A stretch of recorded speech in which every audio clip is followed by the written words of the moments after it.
His hands were shaking more than mine, which, considering I was the one holding the needle, was saying something. I could feel the tremor travel up his forearm, a subtle tremor that made the skin there look a little tighter, like a drumhead waiting for a beat. The fluorescent lights in the hallway hummed softly, and the faint scent of antiseptic mingled with the lingering aroma of stale coffee from the nurse's station. I smiled, because in moments like this, I always find a strange, quiet pleasure in the simple act of steadiness. He was a 40-something man named Daniel, though I never got to ask his last name. He'd been admitted for a fever that had refused to break, his temperature hovering just above 101 degrees for 2 days. The doctor had ordered a blood culture, and I was the one to draw the sample.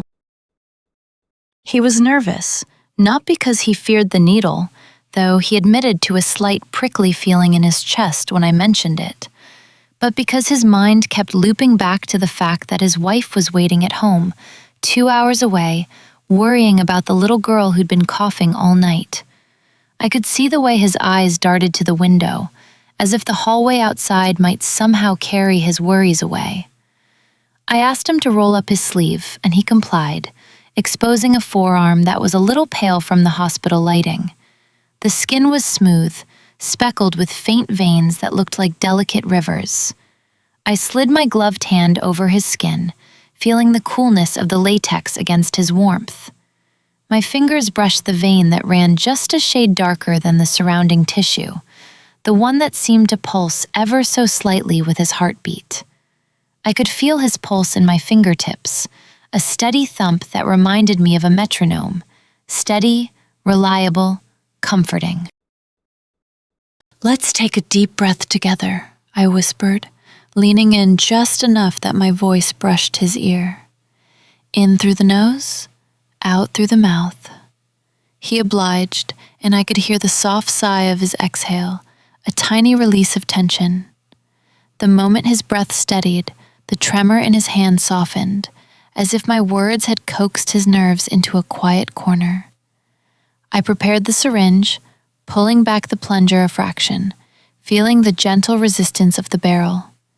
The needle was a fine gauge, its tip honed to a microscopic point, nothing more than a whisper of metal.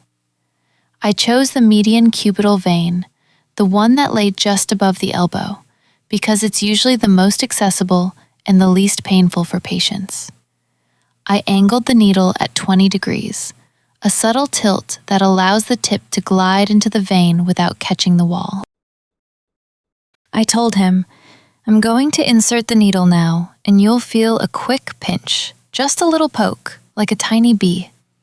He nodded, a small smile tugging at the corners of his mouth, and I could see the flicker of confidence return to his eyes. I pressed the skin taut with my thumb, a gentle tension that makes the vein stand out like a road map. The sound of the rubber glove sliding over his skin was soft, a quiet reminder that I was there, present, prepared. The needle slipped in with a faint, almost imperceptible click.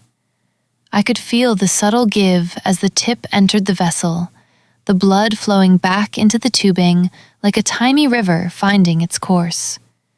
I released the tourniquet, allowing the circulation to normalize, and then I withdrew the needle with the same gentle angle, applying a small piece of gauze to the site.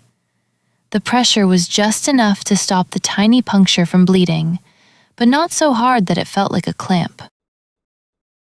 "All done," I said, my voice low and warm. "You did great." I pressed the gauze a little longer, feeling the faint tremor in his hand settle into a more relaxed rhythm. He let out a breath that seemed to carry a little weight off his shoulders, a sigh that sounded almost like relief. While I was patching the site, I took a moment to talk about his fever. When the body's temperature climbs, it's usually a sign that something's fighting off an infection, I explained, the words flowing as naturally as the blood we'd just drawn. Your immune system is like a tiny army, and the fever is a kind of heat that makes it harder for the invaders to survive. I could see his eyes brighten a little, as if the metaphor helped him picture the invisible battle inside him. I reminded him of a simple trick for managing fever at home. If you're feeling hot, a lukewarm sponge bath can help bring your temperature down without shocking your body. And stay hydrated. Water, clear broth, maybe a splash of orange juice if you like a little flavor. He laughed softly, the sound echoing in the hallway, and I could feel the tension in his shoulders ease. There was a brief pause, a moment where the world seemed to narrow to the two of us. The fluorescent lights cast a soft glow on his skin, and I could see the faint line where the needle had entered, a tiny scar that would fade in a day or two. The intimacy of that moment, him trusting me with his body, me holding his vein like a secret, felt oddly poetic, like a quiet duet performed in a hospital's empty corridor. He asked me a question that caught me off guard. "Do you ever get nervous too?" I smiled, surprised by the honesty in his voice. "All the time," I admitted. "But I've learned that the best way to calm my own nerves is to focus on the rhythm of the patient's breathing. It's like a tiny metronome that keeps everything in sync." He chuckled, the sound warm and genuine, and I could see the faint lines around his eyes soften.